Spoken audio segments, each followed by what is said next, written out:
people. So,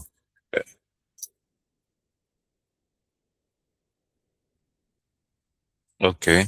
So, and the second one is that you are having a sense of dread or fearing the worst. So you have not even started, you're already afraid. So anxiety causes such feelings. So three is that feeling like other people can see you, are anxious and are looking at you. Maybe they are not even looking at you, or they are thinking about their life, or so, but because of your mind, you're already feeling tensed. Okay. For wanting lots of reassurance from others, or worrying that people are angry, or they might upset you. So the next one is worrying that you are losing touch with reality, even though you are not. And then here comes the mode issue. So there will be a change of mode, low mode, and then you have some depression feeling. So you have some depression feeling. So the last one is rumination, thinking over thinking over a situation again and again and again until life is sapped out of what you are thinking. But this thinking is not usually on a positive side, but on the negative, and that is what causes anxiety. So if you know that you are 100% sure that you are going to pass the exam that is coming. So there will be no need to fear. So, but this fear is always what will happen. Will I pass the exams? Will they set what they have taught? I have heard from the previous people that they are always changing. So you focus on the negative, so which is not good. So the second one under neurotic disorder is depression, right? So it is characterized by a wide range of signs and symptoms. So that diminishes an individual positive effect. So what is depression? So it's like a feeling of sadness, right? And a feeling of sadness that brings about negativity, hopelessness, and that never goes away. So, and that is what differentiates it from feeling. Um, so if you have a feeling, we have many emotions or many feelings. For example, money enters your account, you are happy. So, and after a while, you hear news that someone you know passes away. You are sad, right? So you've even forgotten that you were happy a moment before. So because of the news you have heard, now you are sad, and then you move from there. You move from there, and you heard that one of your friends have bought a car. You are happy. So you see, changing emotions. So that is normal expression of people. So, but in depression, it's not usually the case. So the person is sad perpetually, right? So no matter what happened around the person is always sad. Someone gives him money, is always sad. So, and that is how you know that you are depressed, right? So we have some forms of depression: minor depression, major depression, which is a big one. And then we have still under this category, bipolar disorder, right? So minor depression is that you might even have it and not know that you have it, because you go about doing your normal business, you go about your normal things. So you might not even know unless you are high in self-awareness. You can begin to suspect this is not me. But sometimes people don't know, and according to research, it will last about 1 to 2 weeks, and then you are gone. So, but major depression can, when it comes, it can disorganize people. it can disorganize. You would see the three things we mentioned. I've not yet remembered the fourth one. So it will distress you. You will start thinking thought of suicide or any self-harm, depending on, and then it will cause great dysfunction. So your activities of daily living will be greatly altered. So it's a bad way to live. And then what is usually the problem? So people that are depressed will always have um, three major thoughts, right? So so they think that they don't they start hating themselves. Maybe they feel that they have failure, or um, or they hate other people, or other people hate them, and then they have certain feeling about the future. the future the future is not for me. The future is not for me, so therefore I don't know why I'm here on earth, and that is what causes suicidal thoughts. Why am I here since the future is not for me? See, that person is looking at me. So they call it, and then their core belief is also distorted. So they are thinking along the line of negativity, which will bring hopelessness, right?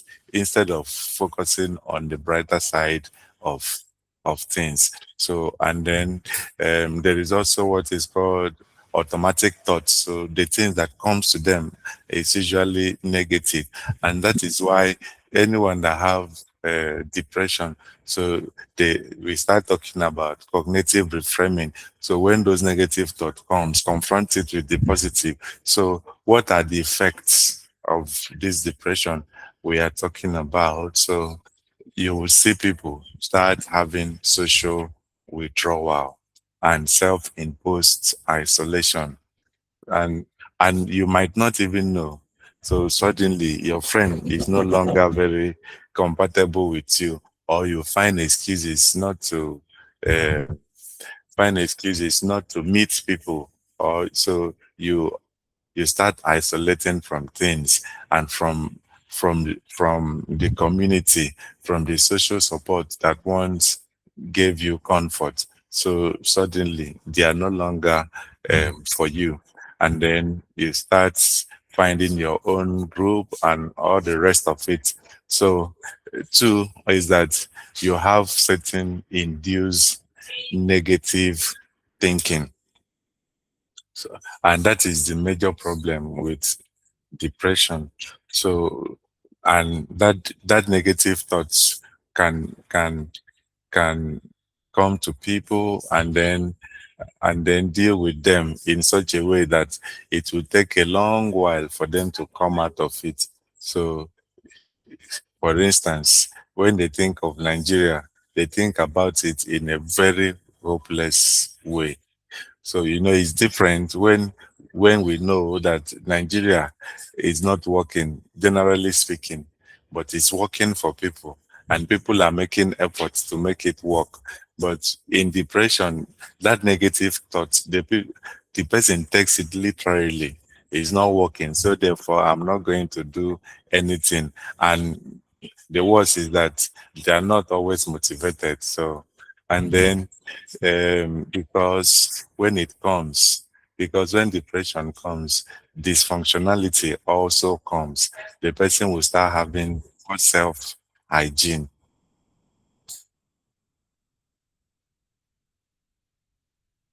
The person will start having poor self hygiene. So what it means is the person will no longer be taking care of himself or herself, either himself or the environment also will be affected. And then the next one is that the person would have diminishing self-esteem. So his level of the person will not like himself much, and because of it, the way he thinks, people see him is always very awkward, right? So people thinks that he's not lovable, that he's not attractive, that he's a failure, that he will not amount well, and all kinds of those thoughts. So because of this, it diminishes their self-esteem. So, and to build this self-esteem, you also we you also need to work on those things that they are thinking about. Next one is lack of concentration, slowness in activity. And of course, any kind of disorder would always have disturbed sleep. Either the person is sleeping too much or the person is sleeping too little. So in either way, some people will sleep too much and then some will sleep too little. And then change in appetite. The person will no longer feel like eating, or the person will eat too much. So, and that is, the person will have some form of eating disorder, right? So we have feeling of worthlessness. So the person feels like nothing is working, and therefore I means little or nothing, and because of that, their self worth is greatly impacted. Then the most dangerous one is that the thought of suicidal ideation, might even have suicide attempts or may not. And then um, this is self-harm, right? And it can even also be a danger to other people. So depression, anxiety falls under what we call neurotic disorder. So the second one is not here, but let me try to explain it in brief. So psychotic disorder is those psychological um, psychological issues that causes people to lose touch of reality. So the person no longer differentiates what is real and what is not real.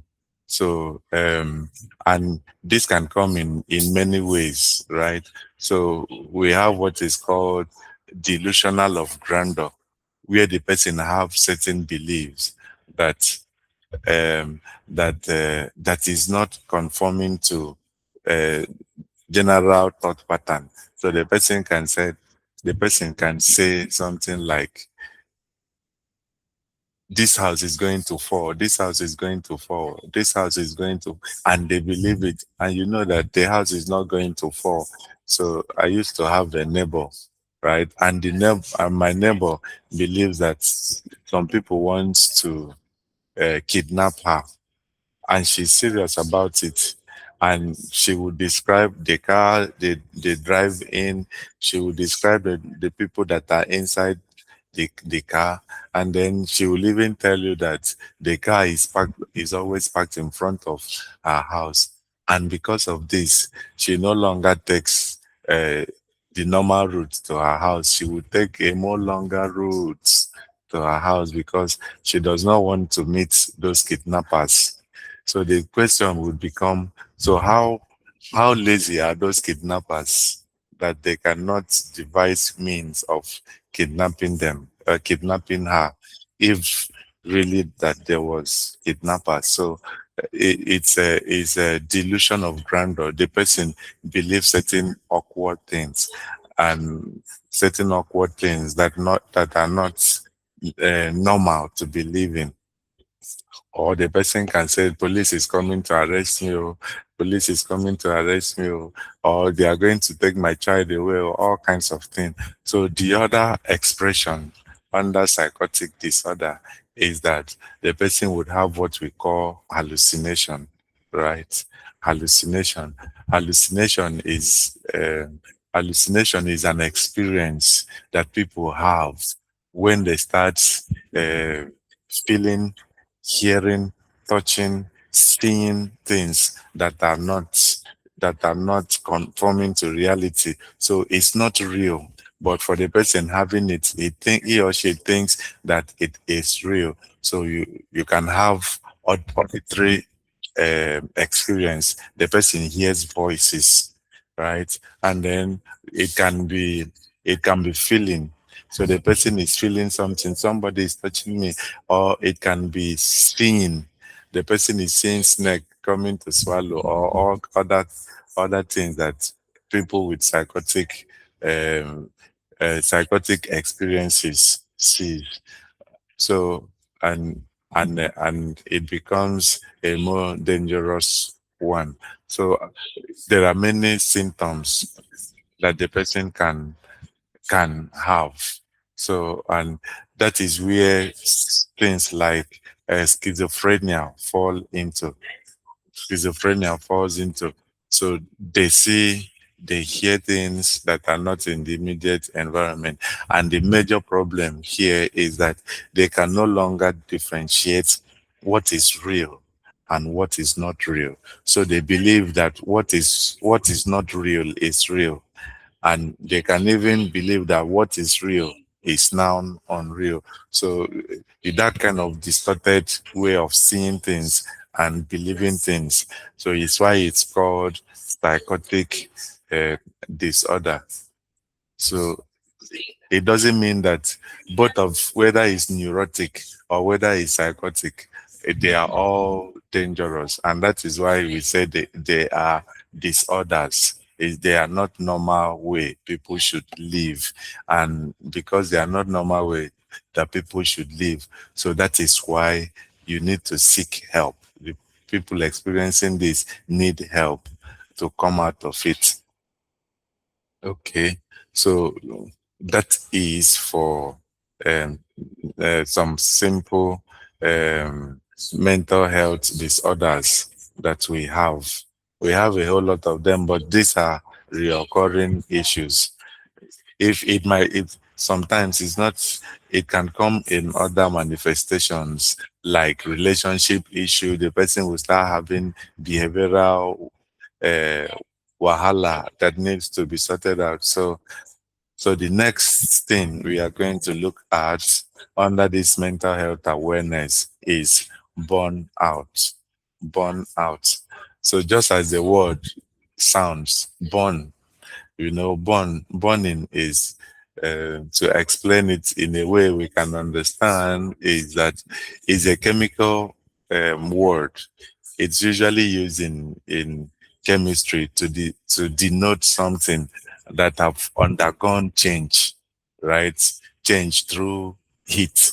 So the thing has changed form, right? So when it has born out means the changes is now complete. So born out now, when you bring it to psychological um, field, is a state of emotional, psychological, and mental exhaustion caused by prolonged or excessive stress, often related to work or other demanding situations. It's not always about work. So for a teenager who is feeling burnt out, it's usually based on certain indexes like issues with parents, like academic pressure, like peer pressure, like a feeling of failure. So, and the teenager is burnt out. So for an adult, yes, it can be work related, and it can also be family related, and the person is already burnt out. So the key word here is exhaustion, which can lead to feelings of being tired, feeling alone, feeling afraid, feeling overwhelmed, a feeling that no one is there for you. So it comes with different kinds of manifestations and expressions uh, that only the people experiencing it can even give you some form of clue on how they feel. So, but what I want to say here is that there is a body of research now that's I don't know whether we have heard it before. They call it happiness U curve, happiness U curve, and it's related to midlife crisis. So midlife crisis are those experiences that people that are 40 and above used to feel. So they feel that that time has suddenly gone over them, and they are feeling that they have not achieved much. And because of that, they put themselves in unnecessary distress, right? And then their worldview would just suddenly change, and then they will start having some identity crisis that will need reorientation. But the research is saying that those midlife crises has now been moved forward. So it's no longer midlife. So they now call it something like a quarter life crisis. So it's tending towards teen or youth, towards youth, people within the age bracket of 15 to about 26 are now feeling more burned out. And people that are 40 are now feeling more satisfied. So there are many factors and that causes this. Remember when we talked about that mental health is dynamic, so many situations, many conditions comes together and there is a mix. So that is why we emphasize adaptation, um, ability to adapt to any impending situation. So burnout is dangerous. So is a reason why many people lose their job. Is a reason why many marriages fails. Or one of the reason rather. So it's one of the reason why people in medical field make mistake, burn out. So why are we bringing it here? So when you want to be an advocate of mental health, or if you want to be an advocate in mental health field, you must know something about burnout. So once you are upholding people, once you are counseling them, once you are bearing their burden, you may tend to neglect yourself and not give yourself the comfort that you deserve. And because of this, you yourself, you are burned out. So, in other words, burnout is a reaction to prolonged or chronic job distress. So, burnout is more than just feeling tired, it's a state of chronic exhaustion that can significantly impact one's well being and ability to function effectively. So, we have dimensions of burnout. One is that it's characterized by three main dimensions. One is extreme exhaustion. Two is cynicism. That is less identification with job. So you no longer love your job. Then three is feeling of reduced professional ability. So most people spend majority of their working hour waking hours working. So if you hate your job, dread, drained to go to work and do not gain any satisfaction from what you are doing, it can take serious toll on your life. So we know by research and by stories that we hear that people are in doing jobs that they don't like. They are doing things that they don't like. So if you are in a space that you don't like, it can also cause burnout. So, and that's and is a serious issue.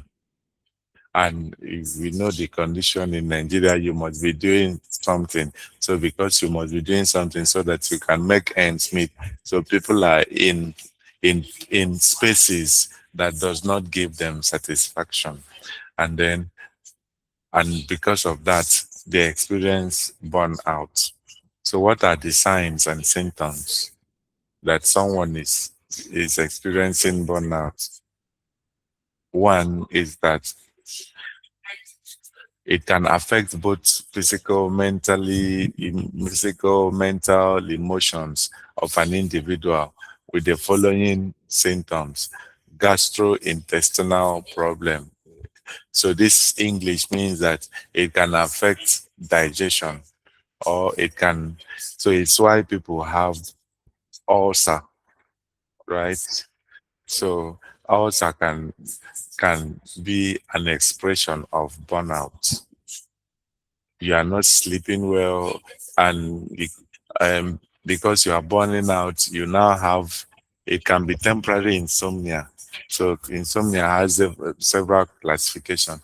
So because of that, not sleeping well, it can cause ulcer, or it can cause stomach ache and all kinds of things. High blood pressure, of course, it can cause that. Um, Poor immune function. So you might get sick often. So what does it say? So what happens as a psychological manifestation can result to physiological manifestation. So you now have body exercise. So it doesn't always need to start from the body. So it's psychological. Then it will have some physical implications. Reoccurring headache. This might not be a true sign, but most times it's just some headache is just a sign that you are being stressed, and then you would have sleep issue. Under burnout is usually not sleeping well, right? Okay. So this some of the common mental symptoms of burnout is problem with concentration. The person no longer know how to concentrate. Depressed, depressed mood, feeling worthless, loss of interest or pleasure, suicidal ideation, of course. So what are the risk factor? Working in certain stressful professions sometimes have a higher risk of burning out, but having a high stress job doesn't always lead to burnout. So what are the risk factors? One, unreasonable time pressure. Individuals who are unable to gain more time, such as paramedic. So paramedic are people that offers first aid to casualties of accident. So you have accident, so they will come and give you first aid and then transfer you to a place where you would receive proper medical attention. So people, firefighters, we know what that is, are at higher risk of burnout because they do not have holiday. So while others are having workers' day, they don't. So two is lack of communication and support from their place of work. So that is why a worker who is properly supported will always give their best. So burnout can affect both physical, we've already said it, mental and emotional. Uh, okay. So that is the danger of burnout. So we should take care. The, the summary is that take care of yourself. Just like always, if you don't take care of yourself, who will? So you are responsible to take care of yourself. So he said, love your neighbor as you love yourself. You cannot give what you do not have. So if you do not have care or if you don't respect yourself, how will you care for another person? So people in mental health space should be on self-care big on self-care. So to avoid burnout, you must promote self-care activities. Self-care activities, which it can be simple. One, do you sleep well? What is your work ethics? Do you work when you should work and rest when you should rest? So in as much as it lies with you, do not bring work at home. And if you do bring work at home, set specific times to deal with work.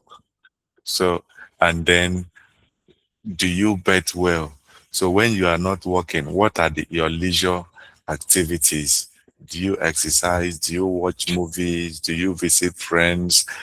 So you must develop your own self-care, the one that your body likes, the one that your body is attuned to. So those are the activities that will reduce or eliminate burnout when we promote self-care.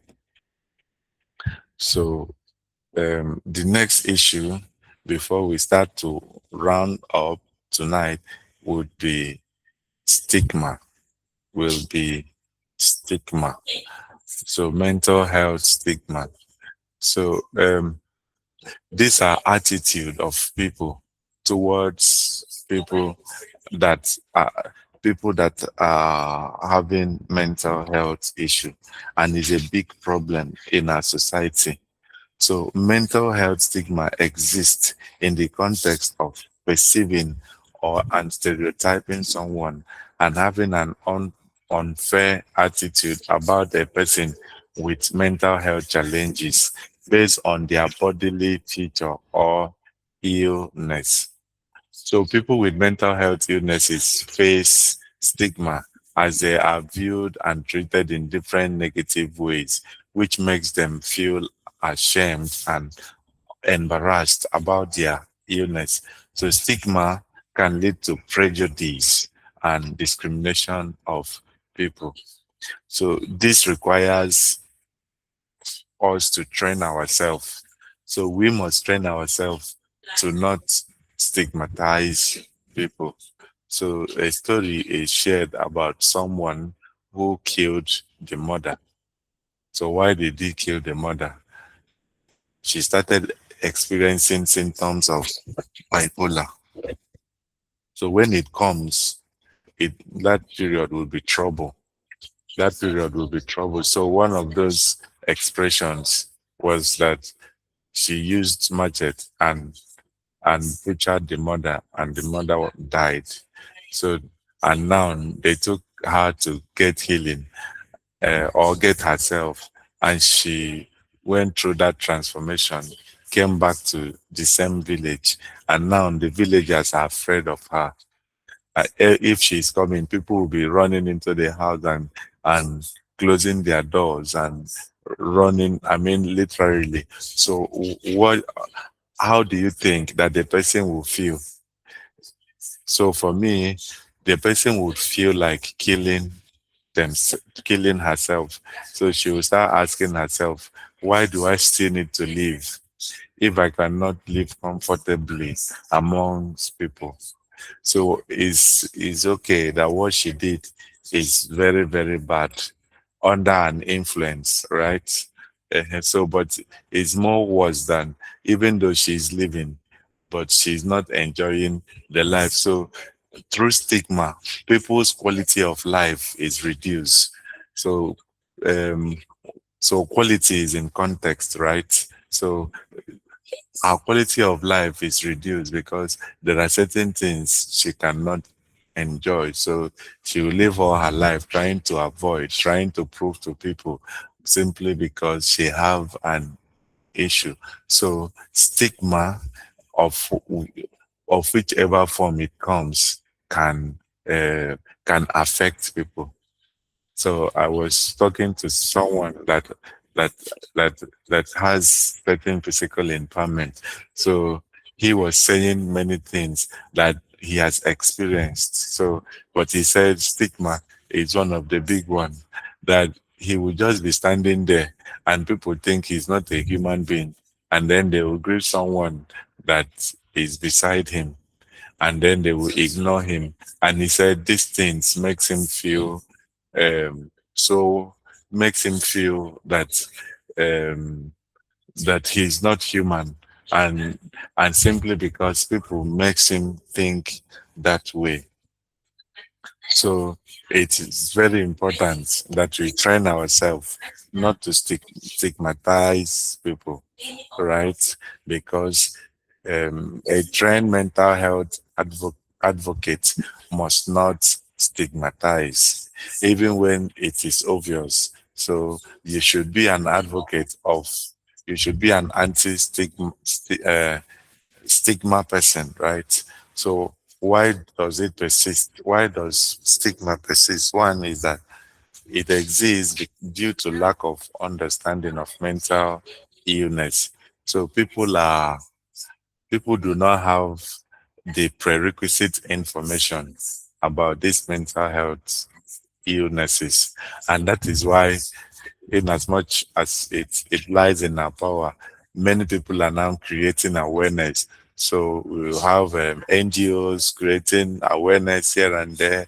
We have civil organizations creating awareness. We have faith-based organizations doing the same thing. Government establishments, agencies, departments, and parastatals creating this awareness. So people are now waking up to the reality that mental health is killing people more than uh, more than some sickness that we once knew. So there is a survey that was done by, if I'm correct, I think InSense is a research-based organization.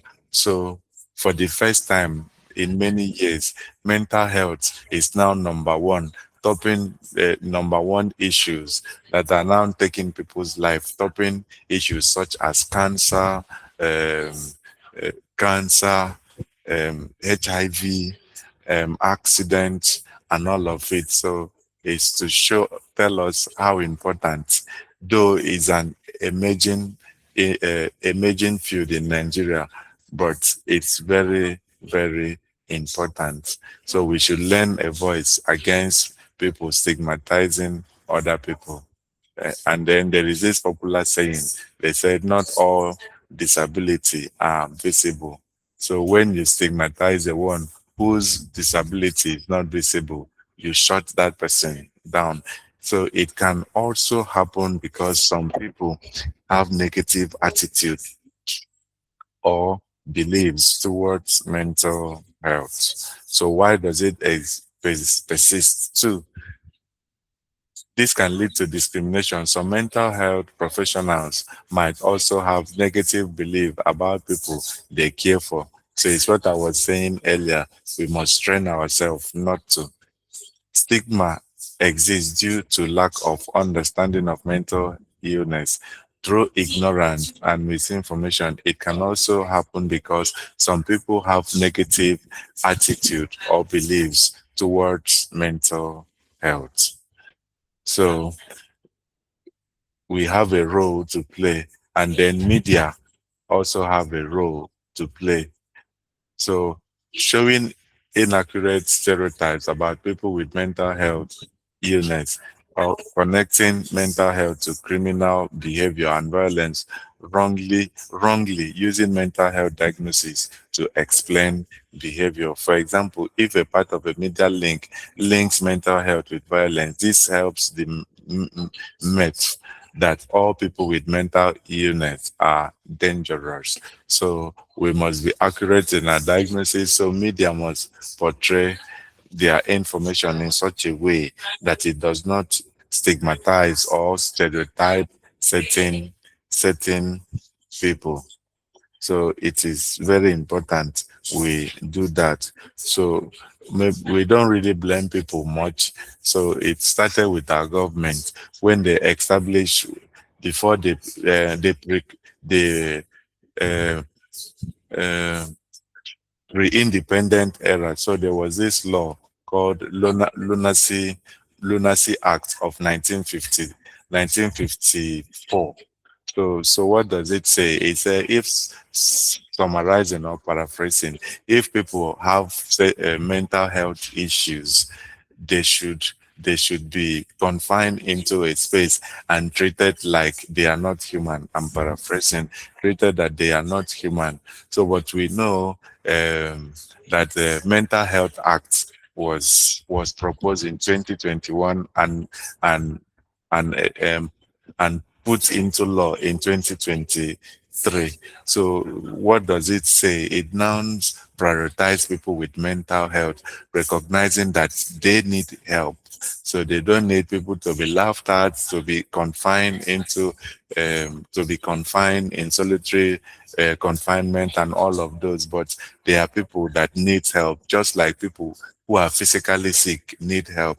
People that are psychologically sick also need help. So we must be there to show psychosocial support as much as we can. So you in this program, you are now the leg of that part. So you take it and then you begin to work with it in your own little corner. So it might be your duty after this to visit schools, visit church, visit um, any gathering and talk about mental health. So there is no awareness that will be too much or too little. So it will add to whatever work has been done previously. So types of stigma.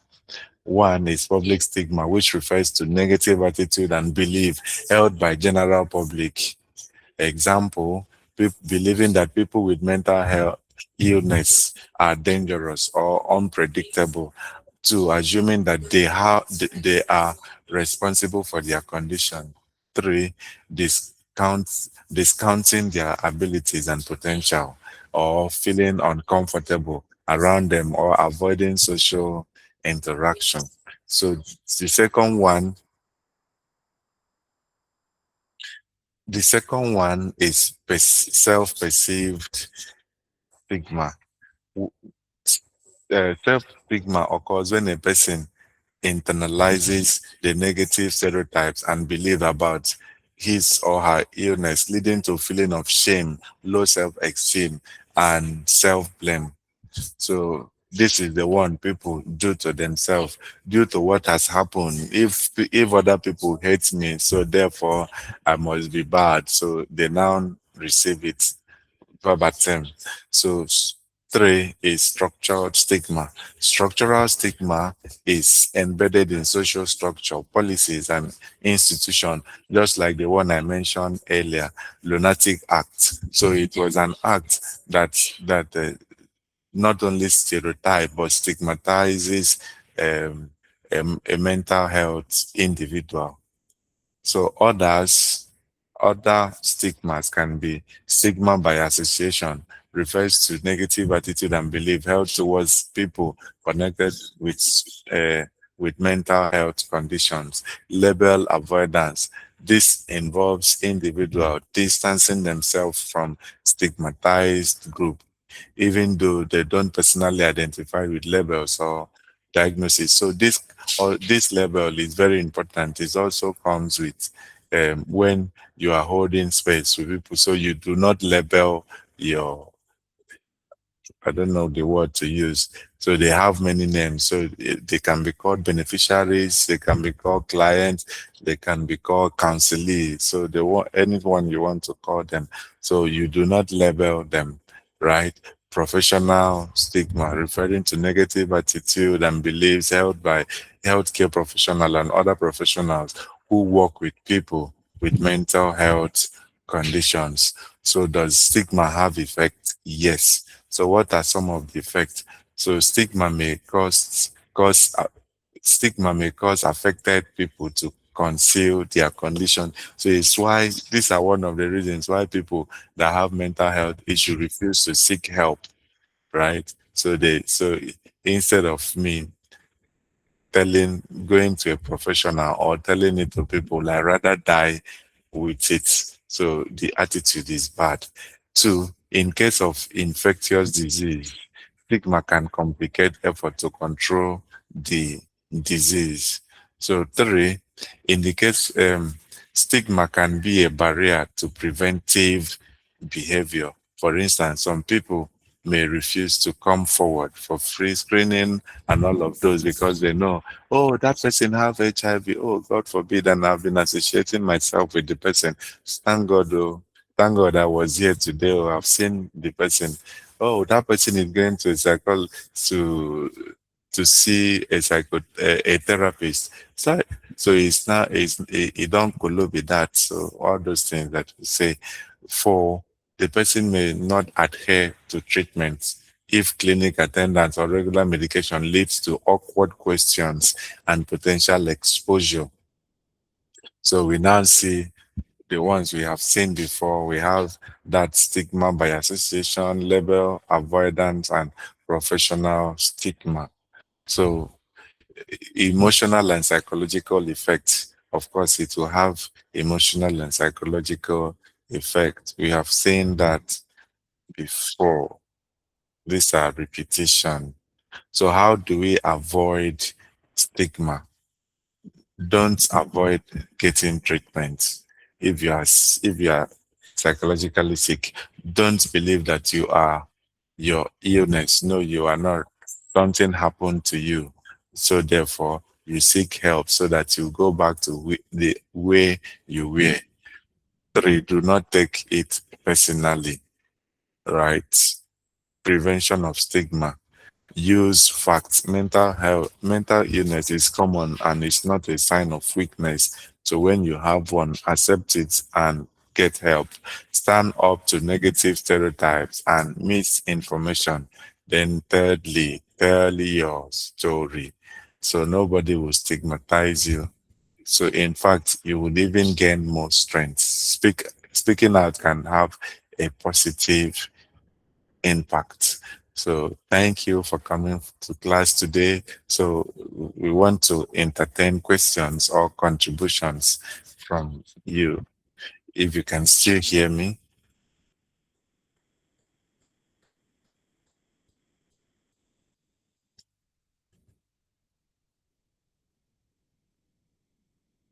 Okay. Any Yeah, question? thank you, Dr. Luke. Yes, this is Venerable Alade from Ibadan.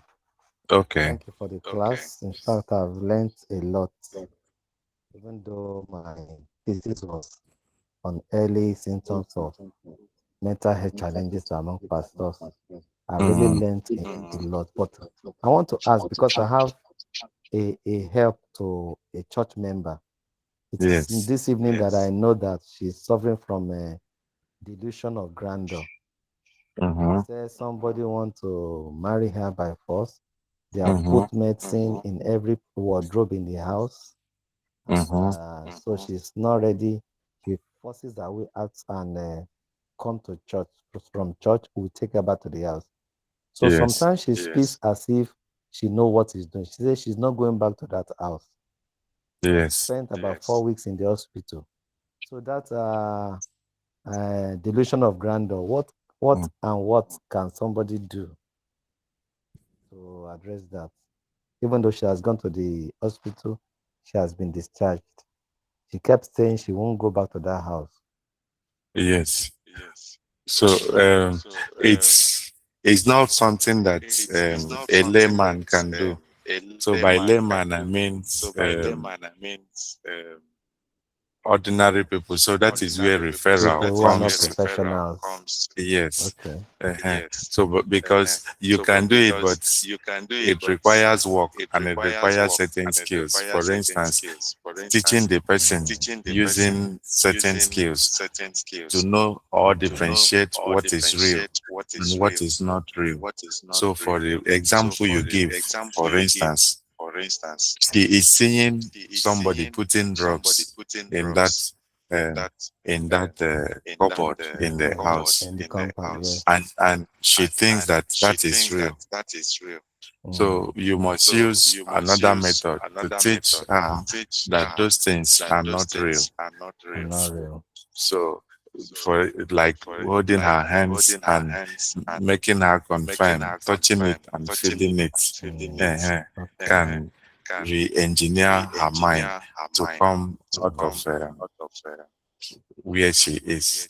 So it requires a lot more of skills. Professionals. Yeah. Yes. Okay. Mm. Thanks so But much. all of The these class was prayers can practical. also work. Mm, The prayers can also work. Yes. We bring mm, her to church, we pray for her. But I mhm. was thinking a change of environment would help her, but there's nowhere to take her. There's nowhere The because she does problem with that she's is that widowed. uh, if she's having a singing hallucination, right? It will always go back there. It's wherever Mm. she is. It's just for her to get healed, right? Sometimes it is to go Okay. to hospital. They give you medication because it has to do with the brain. So when they give you that medication, it will The breach brain, yeah. those manifestations. And then it also have behavioral modification that professional need to do. Uh, so, Handle. but in all of this, Thanks so much. prayer can I enjoyed the just take class. it away. Yes, yes, That's true. That's true. Thanks so mm, much. It's been an evening of enlightenment. yes. Thank you. Okay, if we don't have All any right. That's all. contribution or uh, questions, so we would meet next week. So next week we will start basic counseling skill. So it's what everybody should come. So and we will start 8 on the dot. So Okay. so do have a nice Thanks so much. night.